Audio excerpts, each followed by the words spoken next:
Welcome back to another episode of Dingo's Cooking Adventures. I hope you enjoy. I'm making beef sliders, so I'm going to be using hot dog rolls. I'm going to cut them in half. I'm not cutting them in half today because it's going to take 5 hours for me meat. But I'm using like your main supermarket stream bakery bread rolls. Apparently they're super soft. They do feel super soft, but I'm going to be using them. I'm cutting them in half instead of actually getting like a pair of your slider style rolls that you might be more familiar with in America. I'm just going to cut these in half and we'll go with that. I've got the blade roast, 1.3 kilo. It doesn't really matter in this instance. It's only going to be building up the sausage, the hot dog rolls. But this is for something that may potentially be happening in the near future. I'm really hoping. It's almost like a trial run. I'm making a meal as a what am I trying to say? Like an example of my quality of food, so then I can donate food to the local darts club, which my family is sort of a part of. I'm making my gravy out of the corn flour. I've never used the corn flour to make gravy, but apparently it makes it really nice and shiny. And stock cubes, gluten-free gravy. There's none of no gluten-free in any of this. I'm going to be using the chicken stock. I was going to use beef stock, but turned out I didn't have any. And I could have used vegetable stock, but I'm trying to make it a beef meal, no vegetable flavourings at all. So we're going with chicken stock this time. I'll be more prepared with the beef stock next time, but we may need a bit more water. It may not be enough for this size meat. So yeah, basically what I'm going to do then is I'm going to clear up all of this. I'm going to open up this bag, get me slow cooker started, and we're going to get this meat going. Now it will be delayed. This is pre-recorded. This isn't a stream. The only reason why I chose it not to be a stream in this instance is because of how short the intro is. We're just about to end the recording, so I get back to the video 5 hours from now. I don't have to speed run through or cut any of it out. I needed the tea towel that I prepared earlier. So I'm going to get this put in there, slow cook it, and we're going to try and keep a little bit of that hemoglobin in there because that's flavour. And it looks like it's always wetter than it really is, but that's just the vacuum seal, and there's only a little bit in there. Actually, I'll grab the jar, grab the tub while I'm here. Right, so once again, this is actually a slow cooker. It's a rice cooker. It's everything, but I'm going to need to upscale, I think, because the amount I'm going to have to do is potentially upwards of 70 people. So it's going to get intense, but we'll see how we go. Can do it in multiple batches. It don't matter. But as I said before, we're actually going to keep this whole because I don't have anything else going in it. And whole will be fine.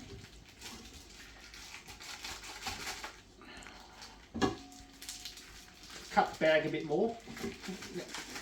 Would it be a good takeaway from that? All right, we'll chuck that in the bin. Keeping clean as we go because more work at the end. Or you do it all now and it's almost like it didn't happen. Oh, chicken stock, beef stock, whatever you like. I've got to do this meal raw. I'm not adding any extra flavourings to it by request. Otherwise, I'll probably put like a couple of garlic cloves or something in there and give it a little bit of pepper or something. Just add a bit of excitement to it. But it's got to be basic. It's meant to be cheap. And the way I'm doing it, it's going to cost us about 26 bucks. But it's also going to reduce down how many times we can reuse the ingredients we're using now. Where I'm thinking of using like an instant gravy next time. Yeah, so the gravy is like rich or concentrated even, so we shouldn't really need a lot. Maybe like a tablespoon is equal to 250 ml or something like that, where a stock cube, I can only get 12 of these. And yes, I might make 250 mils of gravy 12 times, but I need at least 1.7 litres, and I'm not going to bother about doing the math, and you're welcome to, but I know I'm going to be buying this more than I will be a 35 tub of Maggi gravy. So, anywho, this is going to get a little bit more water in here. Now, I'm not trying to soak it or submerge it, just a little bit more in there. It's about halfway. So the idea is I just want to put a little bit more water in there just so I can make sure that it's staying wet or moist for the entire 5 hours. I know it's not going to boil away all of that stock or water, but I'm also making gravy with that too. So I want to make sure that it's going to be a thin gravy rather than it's been dripped down and too long. So we're just going to quick splash, and then I take it over to my slow cooker.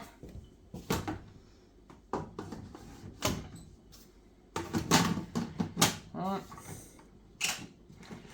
Now it turns out, yes, we don't actually need to lift that little red thing for the slow cooking. I mucked around with it last time, but this time it turns out you hear it make a noise, but there's no air, there's no vacuum there. So we'll turn that on. Slow cook for 5 hours, and it will just start by itself. It'll beep to let me know that it started. So basically, that is it. That's all I can do right now, because being that the pulled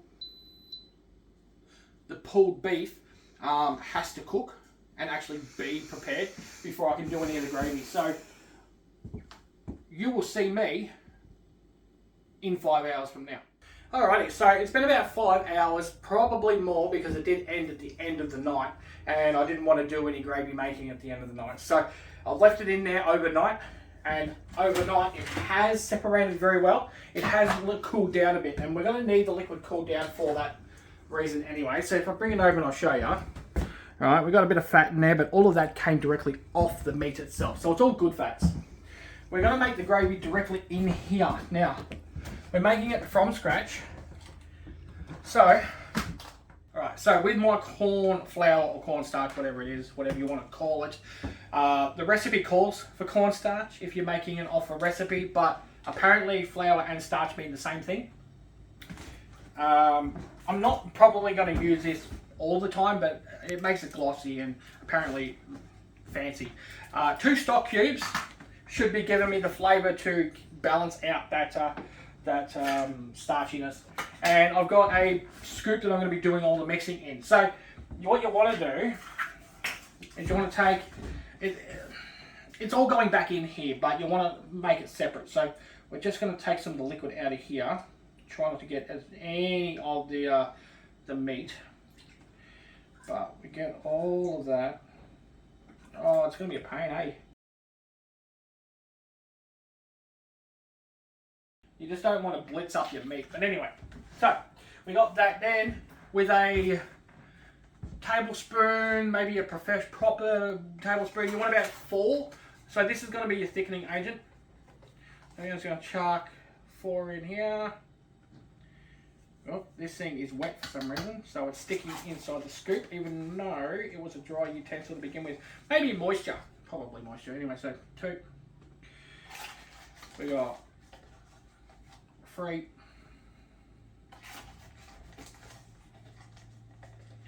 You can go 5.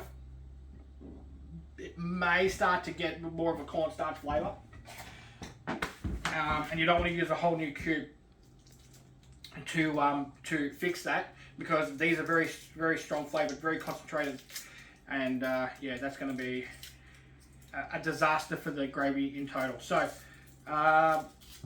if you want to add just a little bit more, make sure you taste it after a pre-mix, because if you add more before you've tasted it, you're pretty much going to start again. But We start with the way it is, and as you saw, as I was scooping it out, it wasn't perfect flat spoon, so it's probably going to have that little bit extra in it anyway. Alright, we get me a little whiskey thing here. I probably should have broke that down, which I'm going to do now. With me spoon. Spoon might not be any good.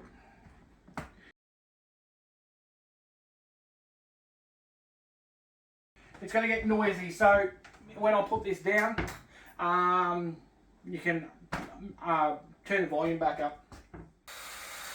So the measurements that I just used for making my gravy was based on the amount of food and water I had in my meal. So 1.3 kilo meat with 1.2 litre of water and fat in there. So that's the final product. Let's pour that back into there. So that's done.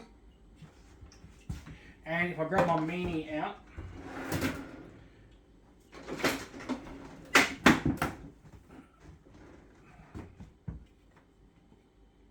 I'm going to get all that other good ingredient off that bowl. You put that back in there. Right, clean it out nicely. Might just do a quick once over to get that gravy mixed in.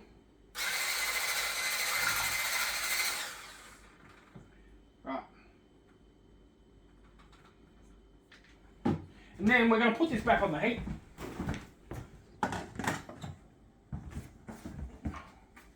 And now, basically, we're warming up.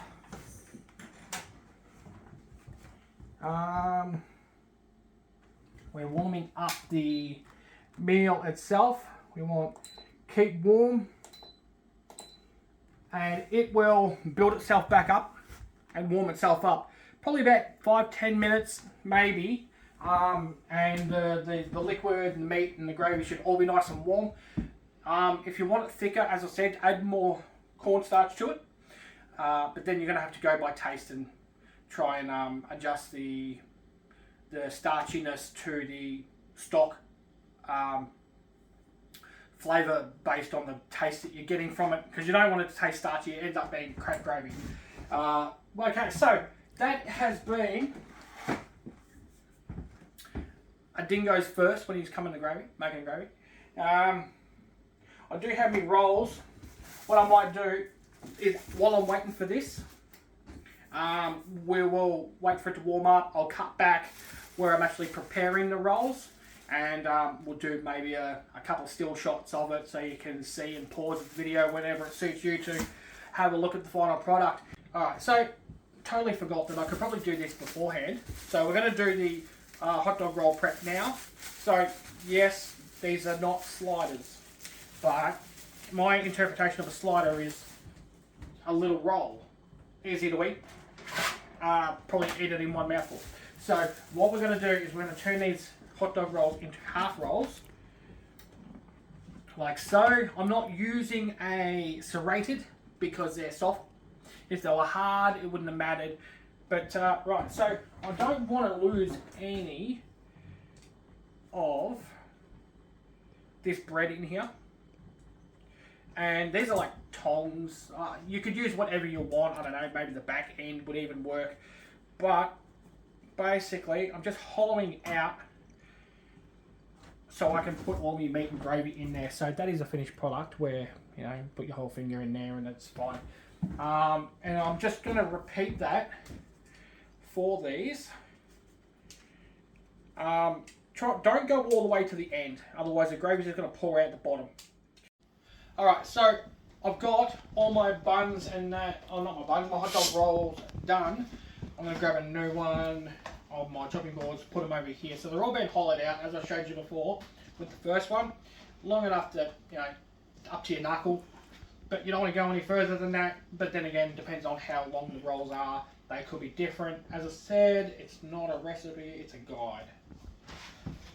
Clean up here. So the meat has been warming up now. It's boiled, but you don't want to overboil it because it'll just thin it all back out. It's really crap. Unlike flour, where flour you don't get, making a mess of myself. You don't get 300 grams at a higher cost flour you can make do. It just doesn't have the shine. Right, so that's no longer steaming. Now, I'm sort of like preparing this in a bit of a rush sort of situation here, but the longer you leave it, the thicker that gravy's got to sit.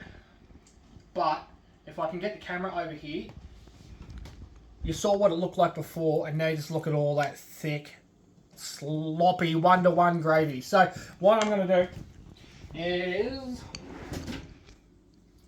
I'm trying to make this so that it's recreatable without any effort.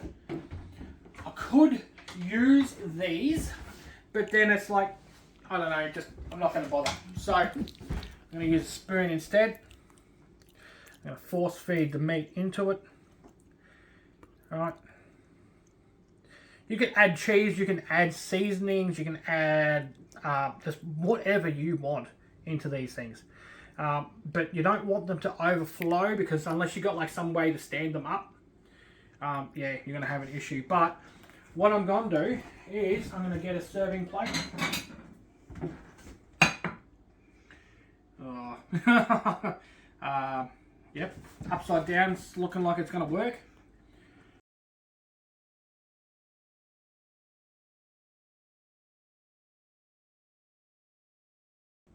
Thank you.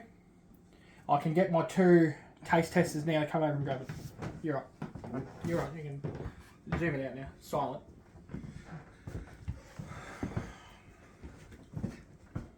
But we got more to make.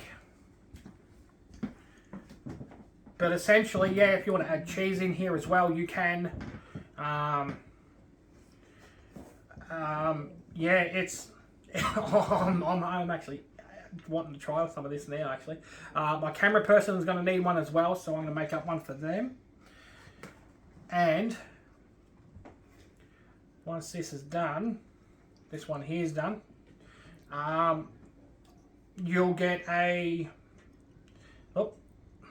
Oh, go back in there. You will get yourself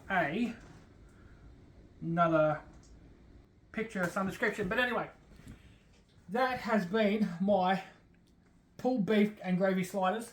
No extra salts and peppers and anything like that in it. It's gluten-free if these buns were gluten-free, which they're not. Okay, so you can get your gluten-free hot dog buns and whatnot, and it's as easy as that. Like, if I took out the time they took to make the meat, it's like a 25-minute cook. But, you know, the longer you want to cook that meat and to strip it down and whatnot, is where all the time is going to take. It did require a lot of dishes, but, you know, for a great feed like this, that you can take away with you even if you wrap them up in foil. But anyway, enough rambling on. It's been awesome having you. I hope you enjoyed this. You'll see some pictures at the end of them all being served and whatnot. But keep an eye on the next video. My next video is my vegetable soup. Keep an eye on that. Hit the subscribe button if you like what you're seeing. I do a variety of different things you'll see in the video content that I've got. And I'll be seeing you all next time.